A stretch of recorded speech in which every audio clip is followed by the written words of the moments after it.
మహాశివరాత్రి రోజు రుద్రతంత్రంలో పాల్గొని ఎలాంటి బలమైన సమస్యల నుంచైనా బయటపడే సంపూర్ణ శివానుగ్రహాన్ని పొందండి. నమస్కారం ఉమా గారు. నమస్తే అమ్మా. అకార్డింగ్ టు వేదిక్ ఆస్ట్రాలజీ పరంగా మనం చూసుకున్నట్లయితే కర్మ సిద్ధాంతం అనేది ఎన్ని రకాలుగా ఉంటుంది. మీరు చేయబోయే ఈ ఫిబ్రవరి 26 రోజు మహాశివరాత్రి సందర్భంగా ఈ కార్యక్రమంలో కనుక ఎవరైనా కూడా వృశ్చిక రాశి వారు కనుక పాల్గొంటే వాళ్ళకి విద్యాపరంగా, సంతానపరంగా, విదేశీ పరంగా, వ్యాపార పరంగా వారు ఎలాంటి లాభం పొందే అవకాశం ఉంటుందంటారు? ముందుగా అందరికీ నమస్తే అమ్మా. సో మనం మాట్లాడుకునేటువంటిది వృశ్చిక రాశికి సందర్భంగా ఈ ఫిబ్రవరి 26వ తారీఖు నేను చేసేటువంటి కర్మ ప్రాయశ్చిత్త రుద్రతంత్రం ఎలా ఉపయోగపడుతుంది. వృశ్చిక రాశి వాళ్ళు ఎవ్వరు చూస్తున్నా ఒకసారి ఈ మాటలు చాలా జాగ్రత్తగా వినండి. ఎందుచేత అంటే వృశ్చిక రాశి వాళ్ళకి గత జరిగిన 2 సంవత్సరాలుగా అర్ధ అష్టమ శని అనేటువంటిది నడుస్తూ ఉంది. అర్ధాష్టమస్య కార్యహాని అంటే మీ వృశ్చిక రాశి నుంచి శని 4వ స్థానంలో ఉన్నాడు కాబట్టి అర్ధాశ్రమ శని ఏర్పడింది. అసలు ఏర్పడింది శని ఎందుకు దోషం మీకు పట్టాడు, మీకు ఎందుకు ఆ ఇబ్బందులు కలగజేస్తున్నాడు అంటే శని కర్మకారకుడు కాబట్టి.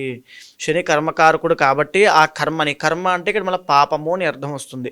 మీరు ఏదైతే పూర్వజన్మలో కానీ ముందు జన్మలో కానీ ఎప్పుడైనా చేసుకున్నటువంటి పాపం ఉంటుందో దాన్ని సంచిత కర్మ అని అంటామో ఆ కర్మని ఈ యొక్క అర్ధాశ్రమ శని యొక్క పీరియడ్ ఆఫ్ టైంలో అనుభవింపజేస్తాడు. ఆయనేమి చెడ్డవాడు కాదు, మన కర్మని అనుభవింపజేసేటువంటి ఒక ప్రతినిధి అంతే. అయితే ఆ కర్మ లేనప్పుడు ఆయన మిమ్మల్ని ఏమీ చేయడు, లిటరల్గా ఆయన ఏమీ చేయడు. సో అయితే ఆ కర్మని నాశనం చేసుకోవడం ఎలాగా అంటే ఈ యొక్క కర్మ ప్రాయశ్చిత్త రుద్ర తంత్రం ద్వారా మాత్రమే అది సాధ్యం అవుతుంది. అయితే ఈ వృశ్చిక రాశి వాళ్ళకి రాబోయే రోజుల్లో కూడా మే 15వ తారీఖు తర్వాత 8వ స్థానంలోకి గురుడు రాబోతున్నాడు. 7th to 8th ట్రావెల్ అవుతున్నాడు. ఈ 8వ స్థానంలో గురుడు వచ్చిందో జాబ్ చేసే వాళ్ళు జాబ్ మానేయడము, వ్యాపారంలో ఉన్న వాళ్ళకి వ్యాపారంలో నష్టాలు రావడము, లేకపోతే విదేశాల్లో కూడా ఇది ఎస్పెషల్లీ చాలా ఇంపార్టెంట్ పాయింట్ అండి. వృశ్చిక రాశి వాళ్ళు విదేశాల్లో ఉన్న వాళ్ళు ఎంతోమంది నాకు ఫోన్ చేసి జాబ్ లేదని ఇప్పటి వరకు మేము వెయిట్ అసలు కొన్ని వందల మంది ఉన్నారు. ఈ మాట వాస్తవము. జాబ్ లేక కొన్ని వందల మంది ఉన్నారు. ఓకే. వచ్చిన ప్రతి అపాయింట్మెంట్ ఫారెన్ నుంచి అడిగే ఫస్ట్ క్వశ్చన్ జాబ్ లేదు, H1B వీసా, తర్వాత మాకు ఈ 3 నెలల్లోపు జాబ్ రాకపోతే ఇంటికి వెళ్ళిపోమంటున్నారు. ఇది పరిస్థితి, ఏం చేయాలో అర్థం కావట్లేదు. వాళ్ళ తల్లిదండ్రులకు చెప్పుకోలేని పరిస్థితిలో ఉన్నారు, లేకపోతే ఇంటికి తిరిగి రాలేని పరిస్థితిలో ఉన్నారు. చాలా ఇబ్బందులు ఉన్నాయి వాళ్ళకి. అది కూడా ఆ కర్మ వల్ల ఇక్కడ మీకు కలుగుతోంది. అది కర్మ వల్ల మాత్రమే జరుగుతోంది. ఆ విషయం బాగా గుర్తుపెట్టుకోండి.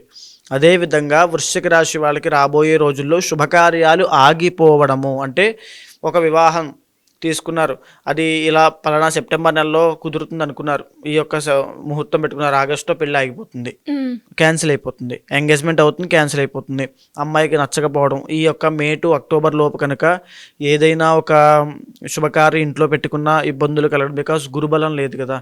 గురుబలం ఉన్నటువంటి జాతకమే అదృష్టమైన జాతకంగా చెబుతాం.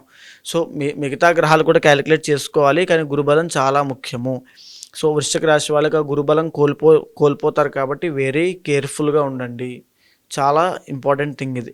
అయితే మనం చేసేటువంటి కర్మ ప్రాయశ్చిత్త రుద్రతంత్రం ద్వారా ఆ కర్మని నాశనం చేసుకోవడం వల్ల ఎప్పుడైతే మీరు ఆ బాధలు, ఆ కష్టాలు రాబోయేవి కానీ ఇప్పుడు అనుభవించేవి కానీ ఉన్నాయో అవన్నీ కూడా పోతాయి. ఇది వాస్తవము. తప్పకుండా అండి. మనము ఉదాహరణకి బ్రహ్మహత్య పాతకములు అంటారు. అంటే చాలా టాప్ మోస్ట్ అనమాట. మనం చేసుకున్నటువంటి చాలా పెద్ద పెద్ద పాపములు. ఉపపాతకములు కొంచెం చిన్నవి. తర్వాత పాతకములు అంటే పాపాలు. తర్వాత పితృశాపాలు ఉంటాయి. పితృదేవతలకి మనం సరిగ్గా వాళ్ళ శ్రాద్ధ కర్మ చేయకపోయినా, వాళ్ళకి సరిగ్గా మనం ఆ యొక్క పితృకర్మలు చేయకపోయినా లాంటివి ఎన్నో మనిషిని ఇబ్బంది పెడుతూ ఉంటాయి. తరువాత కాల సర్పదోషం. సర్పాలు పవిత్రమైన జీవరాశులు. వాటిని చంపినా, హింసించినా, ఏమైనా చేసినా మనకు ఆ ఎఫెక్ట్ అనేది ఖచ్చితంగా ఉంటుంది. అది కాలసర్పదోషంగా కనబడుతుంది. ఇక కుజదోషము. మనం చేసుకున్న సంచిత కర్మ వల్ల కుజదోషం 4 రకాలుగా. పెళ్ళవడం చాలా లేట్ అవ్వడము, పెళ్ళైన తర్వాత ఇద్దరికి సంతానం కలగకపోవడం, పెళ్ళయ్యాక వాడిద్దరికి కలిసి ఉండలేకపోవడం, డివోర్స్ అవ్వడం, పెళ్ళైన తర్వాత ఒకరు చనిపోవడం. ఈ 4 రకాల కుజదోషాలు మనిషిని వేధిస్తూ ఉంటాయి. ఇది కూడా చాలా ప్రమాదమైనది. వృశ్చిక రాశి వాళ్ళు వెరీ వెరీ కేర్ఫుల్గా ఉండండి. ఈ కర్మ ప్రాయశ్చిత్త రుద్రతంత్రంలో పాల్గొన్నారంటే వచ్చేటువంటి సమస్యల నుంచి అన్నిటి నుంచి గట్టెక్కుతారు. ఈ మాట వాస్తవం, గుర్తుపెట్టుకోండి. జన్మకో శివరాత్రి, ఈ మహాశివరాత్రి నాడు నేను చేసేటువంటి ఫిబ్రవరి 26వ తారీఖు సాయంత్రం, అంటే ఇంచుమించుగా రాత్రి వేసుకోండి, రాత్రి అంతా జాగరణం ఉంటూ స్వామికి లింగోద్భవ కాలంలో మనం చేసే ఏకాదశ రుద్రాభిషేకము, లక్ష బిల్వపత్రి పూజ, రుద్రహవనము మొదలైన కార్యక్రమాలన్నిటితోనూ స్వయంగా వచ్చి మీరే పాల్గొనండి. ఆ కార్యక్రమంలో ప్రతి ఒక్కరికి తక్షణమే కర్మ ప్రాయశ్చిత్తము, కర్మ ప్రక్షాళన అవుతుంది. ఇది మాత్రం గుర్తుపెట్టుకోండి. అదేవిధంగా మీ ఇంట్లో కానీ ఎవరైనా వృశ్చిక రాశి వాళ్ళు, లేకపోతే ఎవరైనా ఏ రాశి వాళ్ళైనా ఉంటే అది కర్మ వల్లనే కష్టాలు వస్తాయి. కాబట్టి వాళ్ళకి ఎలాంటి కష్టాలున్నా ఈ శివానుగ్రహం వాళ్ళకి కూడా పొందే విధంగా వాళ్ళకి చెప్పండి 10 మందికి. ఎందుకంటే మనం ఈ దోషాలన్నింటినీ కూడా సరిగ్గా మనం ఉపశమనం కలిగించే పరిహారములు చేయాలంటే చాలా చాలా కష్టం అవుతుంది. కానీ ఇలాంటి మహాశివరాత్రి పర్వదిన సమయంలో మనం ఈ చేసేటువంటి ఈ తంత్రము, ఏదైతే రుద్రతంత్రం ఉందో, దానివల్ల ఉన్నటువంటి ప్రతి సమస్య శీఘ్రకాలంలోనే పరిష్కారం అవుతాయి. కాబట్టి ఈ సమయాన్ని ఉపయోగించుకొని సద్వినియోగం చేసుకుని 10 మందికి చెప్పి ఆది దంపతులకు అనుగ్రహం పొందేటట్టుగా చేయండి. అదేవిధంగా వృశ్చిక రాశి వాళ్ళకి ఆరోగ్యపరమైన ఇబ్బందులు అండి. బికాస్ ఎలాంటి ఇబ్బందులు ఉంటాయంటే బ్లడ్ రిలేటెడ్ ఇష్యూస్ ఉంటాయి. ఎందుకంటే వృశ్చిక రాశి కుజుడికి సంబంధించిన రాశి, 6th లార్డ్ కూడా కుజుడే అవుతాడు కాబట్టి. అదేవిధంగా ఇంకా ఎలాంటి ఉంటాయంటే neuro related problems, ENT problems. ఈ విషయాలు 2 కూడా బాగా గుర్తుపెట్టుకోండి.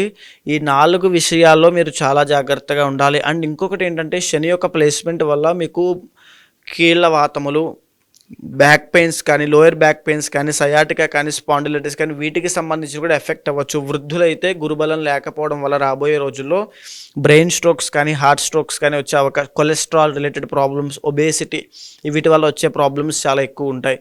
బికాజ్ గురుడు కాబట్టి చాలా కేర్ఫుల్గా ఉండండి.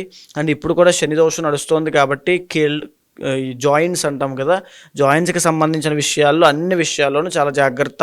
ఫుడ్ కానీ, ఎక్సర్సైజ్ కానీ, స్లీప్ కానీ, ఈ విషయాల్లో ఆరోగ్యపరమైన సంబంధించిన విషయాల్లో అన్నిట్లోనూ ఖచ్చితంగా కేర్ తీసుకోండి. లేకపోతే చాలా ఇబ్బందులు. కుటుంబ సభ్యులకి చాలా వాల్యూ ఇవ్వండి, టైం ఇవ్వండి. కుటుంబ సభ్యులతో తగాదాలు అయ్యేటువంటి అవకాశాలు ఎక్కువ ఉంటాయి. ఈ యొక్క గురుబలం లేకపోవడం వల్ల మీకు 10 మంది సహాయం చేసేవాళ్ళు, మీరు పిలిస్తే పలికేవాళ్ళు కూడా ఇప్పుడు మీకు అంత సహాయం చేయకపోవడం లాంటివి ఎన్నో మీ కళ్ళతో మీరు చూస్తారు. అది కూడా ఒక కర్మనే. గురుబలం లేనని నాళ్ళు కాస్త స్ట్రాంగ్గా నిలబడండి. భక్తితో స్వామిని ఆరాధించండి. గురుబలం పెంచడానికి కూడా మళ్ళా రుద్రాభిషేకము, శివుడి యొక్క ఆరాధన చేయాలి. సో ఖచ్చితంగా కర్మ ప్రాయశ్చిత్త రుద్రతంత్రంలో వృశ్చిక రాశి వాళ్ళు పాల్గొనండి. అద్భుతమైన అదృష్టం కలిసి వస్తుంది. గురుగారు, జాతకరీత్యా కావచ్చు, లేదు కర్మ వల్ల వారు ఎదుర్కొన్న సమస్యలకి పరిష్కారం చేసుకోవాలి. మీరు అన్నట్టుగానే ఫిబ్రవరి 26th రోజు ఎవరైనా కూడా ఆఫ్లైన్లో కావచ్చు, ఆన్లైన్లో కావచ్చు, మీరు చేసే కార్యక్రమంలో పాల్గొనాలి అంటే ఎలా ఉంటుంది గురుగారు? తప్పకుండా అండి. మీకు కింద కనిపించేటువంటి నెంబర్కి కాల్ చేస్తే మీకు మా వాళ్ళు పూర్తి వివరాలు ఇస్తారమ్మా. కానీ ఒక్కడు గుర్తుపెట్టుకోండి, స్వయంగా మీరు వచ్చి స్వామివారికి చేస్తే ఆ యొక్క సంతృప్తి, ఆత్మ సంతృప్తి, ఆ యొక్క మీ యొక్క జన్మ ధన్యం అవుతుంది. జన్మకో శివరాత్రిని ఎందుచేత అంటారంటే అమ్మా, ఒక్క శివరాత్రిని సద్వినియోగం చేసుకుంటే చాలు, జీవితం అంతా కూడా తరించిపోతుంది, మన తరతరాలు తరించిపోతాయి. ఒక శివభక్తుడు ఇంట్లో జన్మించాడంటే ఆ ఇల్లు ఎంతో అదృష్టం చేసుకుంటే కానీ ఆ శివభక్తుడు ఆ ఇంట్లో జన్మించడు. అలాంటి మీరు, ఆ శివభక్తితో ఉన్నటువంటి మీరు వచ్చి ఆ కార్యక్రమంలో పాల్గొని ఆ యొక్క స్వామివారికి సేవ చేయండి. మీ యొక్క నవవిధ భక్తి ఏ విధంగా మీరు సేవ చేసినా పర్వాలేదు. స్వామివారిని గానము చేస్తారా, కీర్తన చేస్తారా, స్వామివారికి పూజ చేస్తారా, అభిషేకం జరిపిస్తారా, స్వామివారికి ఏకాదశ రుద్రాభిషేకము, లక్ష బిల్వార్చన, లలితా సహస్రనామ పారాయణ, స్వామివారికి శాంతి కళ్యాణము, రుద్రహవనము, మహాలింగ దీపార్చన, ఇలా ఎన్నో కార్యక్రమాలు మీ చేతితో మీరే స్వయంగా చేసి స్వామివారి యొక్క కైంకర్యంలో పాల్గొని కర్మని ప్రక్షాళన చేసుకోండి. ఎవరైనా తెలియని వాళ్ళు ఉంటే వాళ్ళకి కూడా కార్యక్రమం వివరాల యొక్క తెలియజేయండి. ఆది దంపతులకు అనుగ్రహాన్ని కలగజేసేలా చేయండి. ధన్యవాదాలు గురుగారు. నమస్తే అమ్మా. సుమన్ టీవీలో మీ పర్సనల్ అండ్ బిజినెస్ ప్రమోషన్స్ కోసం కింది నెంబర్కి కాంటాక్ట్ చేయండి.